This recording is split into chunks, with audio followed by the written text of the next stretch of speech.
Hello, everyone. I'm Aydoğan Vatandaş, the editor-in-chief of Politurka.com. Today, I have a remarkable guest, Dr. Ömer Atilla Ergi. He is a professor at Charles Sturt University in Australia. Welcome to my podcast, sir.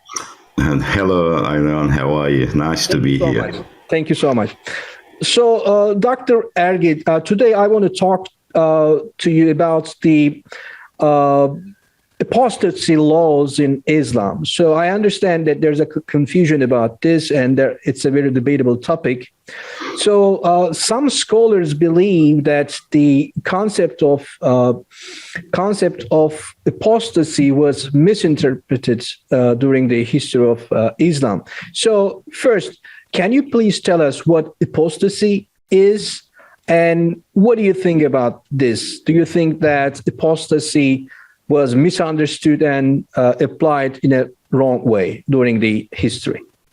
I think it's a good question, and this is something that I debated a lot, in particular in today's context.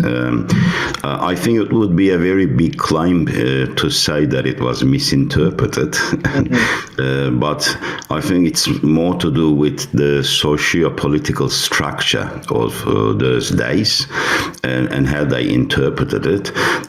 But to understand this, as we mentioned before, when we say apostasy in Islam, it's called irtidat, which means to abandon the religion, abandon Islam, deny it or come out of it, maybe we should say it more clearly. And people who do this are regarded as murtads, apostates. And to understand this, I think we need to begin right from the beginning and have a look at in Islam, why human beings, were created. And when we look at the Quran clearly says that we were created so that we may be tested in this world. And the verse is in Surah Mulk, in chapter Mulk, which says, الَّذِي خَلَقَ الْمَوْتَ وَالْحَيَاةَ لِيَبْلُوَكُمْ أَيُّكُمْ أَحْسَنُ عَمَلًا. What this actually means that if we are created for testing purposes, like an assessment in this world, then we have free will. And free will means that we cannot be compelled to do anything. And the Quran clearly supports this in chapter Baqarah 256, in which it says, La ikraha fid din, let there be no compulsion in religion, meaning that you cannot compel people into believing, accepting, or denying. It's completely their choice. And it's also established in the Quran that human beings are free to believe and disbelieve. And this is mentioned in another verse, and it is in Surah Baqarah 217, in which it states, whoever abandons their religion and dies as a disbeliever, their deeds in this world and in the one after becomes worthless. And if we look at that term there that the Quran uses, if they die as a disbeliever, which means they have that choice. They make their own decision, so they cannot be compelled. And when we look at all these Quranic verses, then we think about where does this concept of, executing an apostate comes from. And I can tell you that it is solely based on hadiths. And there is a hadith in Bukhari under... Excuse me, can you please explain what hadith means and what hadith collections are about? Okay. Well, Quran, as you know, the main source of Islam. That's where actually we get our knowledge from in regards to our legal aspects or faith aspects. We all get that from the Quran itself. It's a revealed book, and Hadith is the prophetic sayings, what the noble Prophet ﷺ said, and also in regards to the Prophet, there's a Sunnah component, and that That's his actions, more of his actions. Yes. So hadith, we can say it is prophetic reports about what the Prophet said. So can we say that this is the second important source of Islam? Okay. Definitely, it's the second biggest source of Islam in regards to this, and this commandment, or we can say a legal thing that we say, apostates should be killed or executed, is based on a hadith, and this hadith appears in Bukhari, which is an authentic source, one of the most authentic sources of hadith, under the category of jihad, which is very interesting because jihad means war, and the hadith is 149, in which the Prophet said, "Kill those who abandon Islam." So if we take this hadith literally, then we would have to ask, why haven't the Prophet himself never applied this law? When during his lifetime, why didn't he, kill anyone? Why didn't he, punish anyone for apostasy? It's very interesting, and we can provide another hadith to support this, that he has never done this, and this is also in Bukhari 992 424, hadith 424. A man in Medina came to the noble Prophet and embraced Islam. A short while after, he came back and said he is returning to his previous faith. And the Prophet actually applied no punishment on him. He did not even say anything, and the man was free to believe in whatever he wishes. So there is no compulsion there. And so when we look at these hadiths, then we think to ourselves, how do we interpret this hadith which says, kill those who apostatize? And first of all, I think to understand this better, we need to have a look at how hadith scholars criticize hadiths, how they evaluated them, and how they put the hadith through what we call the authenticity test. And they looked for a number of things. Like the first one was, is the hadith compatible with the Quran? The second one was isnad, which means the chain of narrators. Who narrated the hadith? Is the chain broken? Are the narrators all reliable people? And then they look at the metin. Metin means the text of the hadith. And in this case, they look at, things like, would the Prophet say something like this? Or does it match the way he speaks? They analyze this. And the fourth one is historical context. I think this is very important in regards to our issue here, our question here. And since the hadith appears in Bukhari, we know that it is authentic, because in regards to its text and chain of narrators, Bukhari, is one of the most, meticulous person in checking authenticity.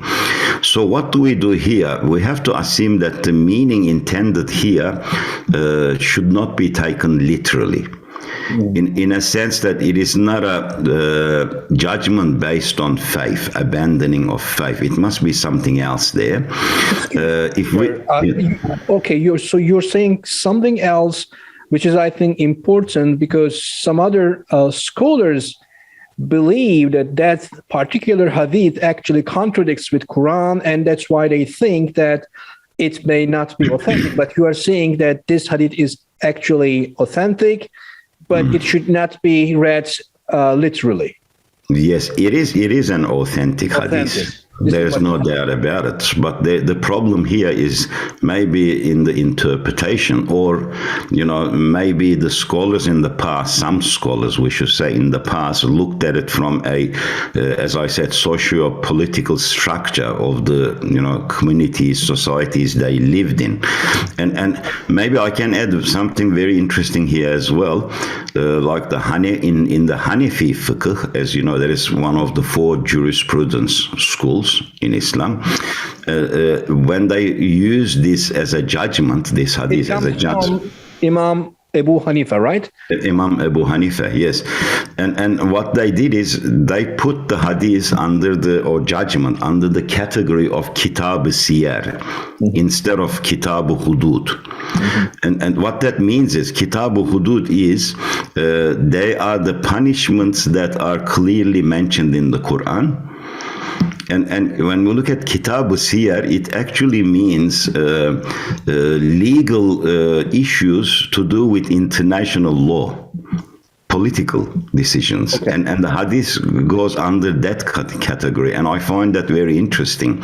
So to understand this hadith, maybe I'm saying if we look at the historical context, the meaning comes a little bit more clear, because when Prophet Muhammad, peace and blessings be upon him, established the city of Medina, this was a new state.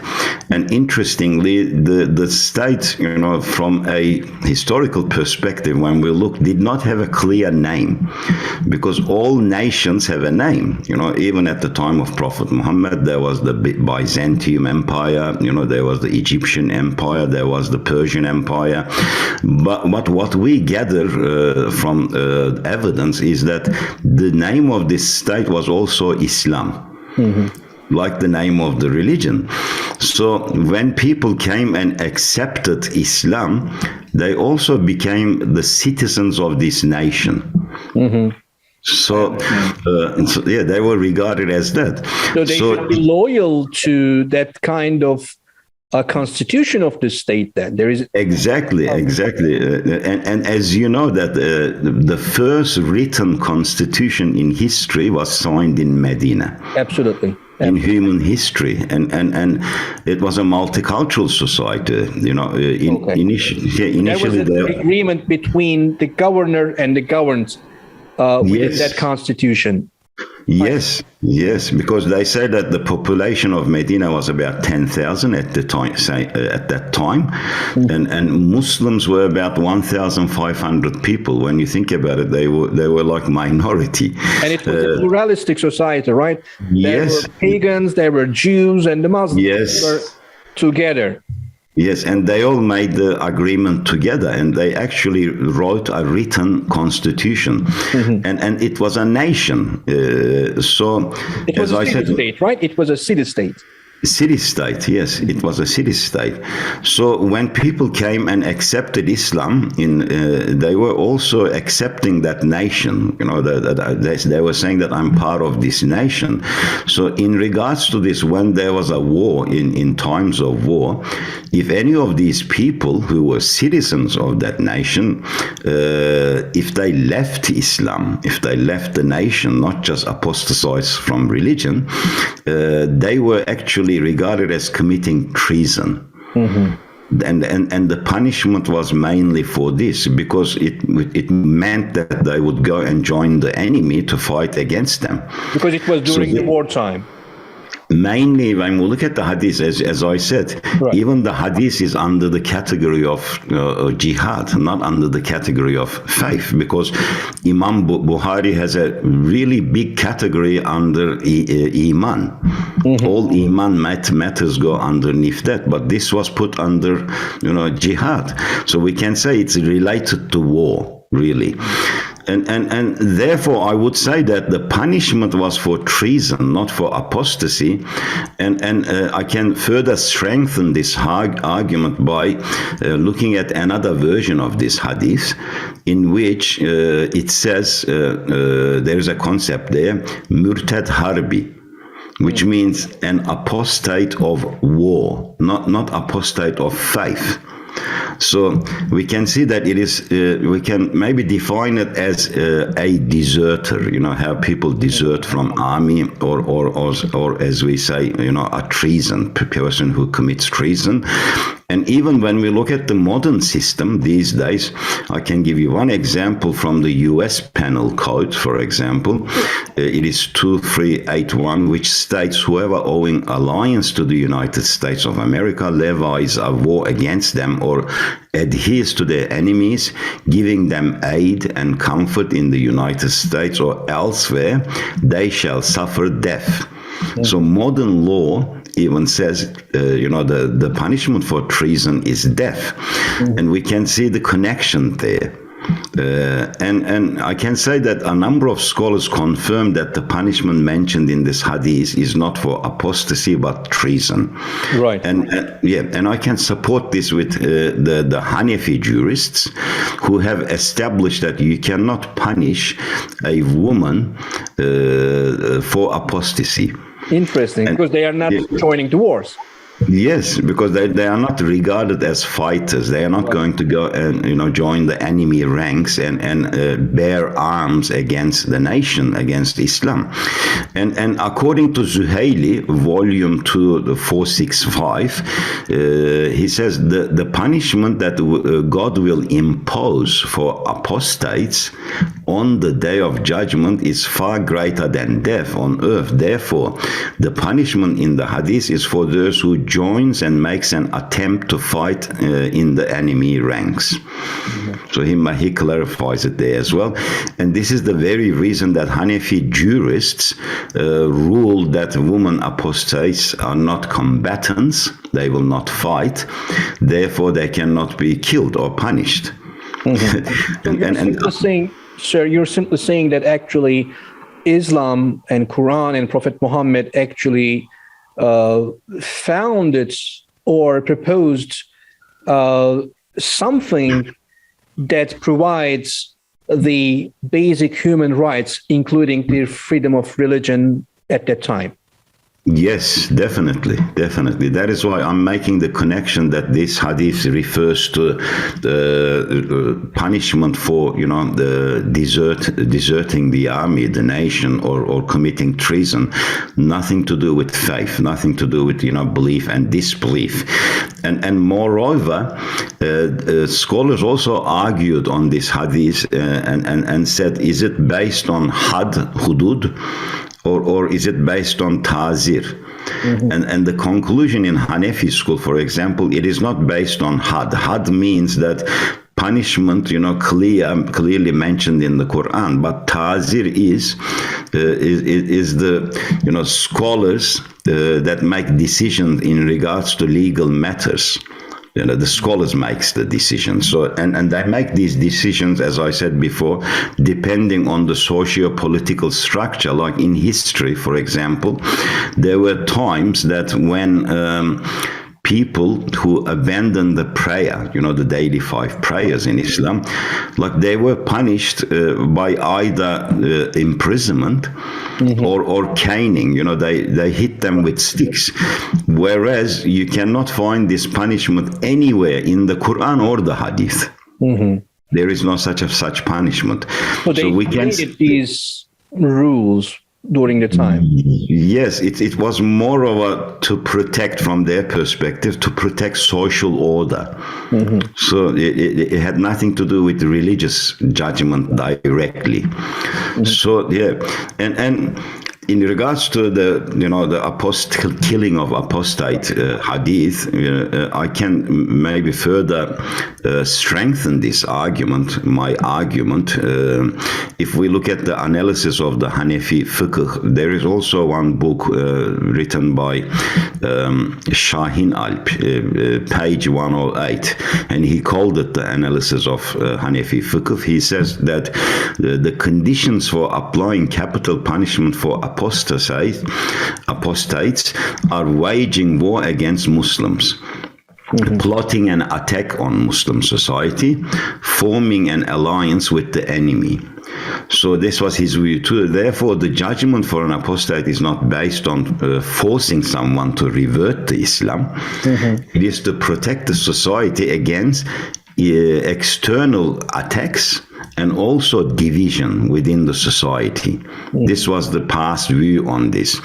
Maybe we can say that one example from the Prophet's time, Khalid bin Walid, one of the most famous commanders of Islam, as you know, when he returned from a military campaign, and he explained to the Prophet that a man in his army, within his ranks, apostatized, and then they killed him. The noble Prophet ﷺ was so saddened and so angry, he stood up with his hands raised and made the following prayer: "O Allah, I seek refuge in you from what Khalid has done."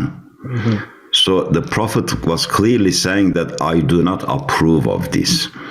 And we see a similar incident years later during the time of Khalifa Omar, when a man coming from Yamama told Omar that they had killed a man who had apostatized. And they were both military campaigns. Look, this is very interesting. And Omar gasped and he shook his head in disappointment. And then he said with anger, "Could you not have taken him as a prisoner?"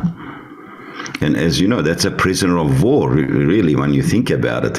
And then he made the similar prayer with the noble Prophet did. He said, "Oh Allah, by your grace, I was not there when they did this, when this happened, and I do not approve of what they done."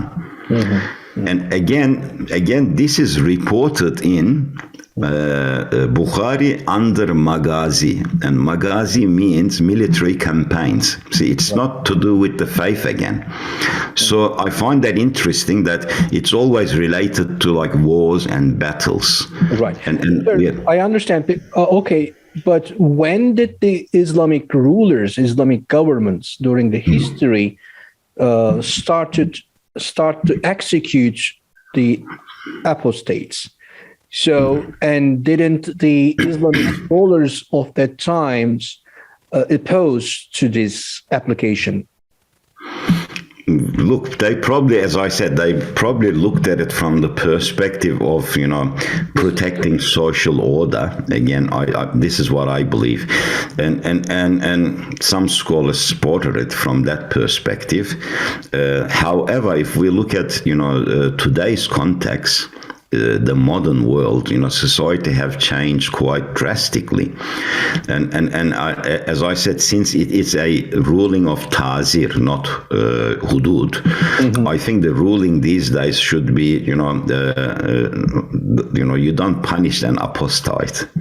You don't punish an apostate. It should be only taken as treason, that ruling, and this is more suitable for the soul and the core of the Quran. That is what it looks like. And yes, as I mentioned before, like in Surah Baqarah, the verse is very clear. Whoever becomes an apostate and dies as an apostate indicates that there is no earthly punishment, simply because the punishment of apostasy is in the hereafter in Islam, not in this world. And maybe there is another hadith that I remember. It's mentioned in Abu Dawud under Hudud and Nasai under Qasame 14. It says, if a person leaves Islam to wage war against God and his messenger, this is much more clear. The punishment for him is death or exile. They even put that added there. This is a hadith, death or exile. So it's much more clear in this Abu Dawud and Nasai hadith, which says if they wage war against Islam. So in regards to this, maybe as a last word, I would like to say that punishment for disbelief or apostasy only belongs to God. Not to human beings, and these interpretations are done today as well in regards to punishment for death by maybe some extremist groups these days. We know some countries still have this, today. I know. Like countries like Saudi and Iran, they still apply these sort of things, and I believe that that's more of a radical approach.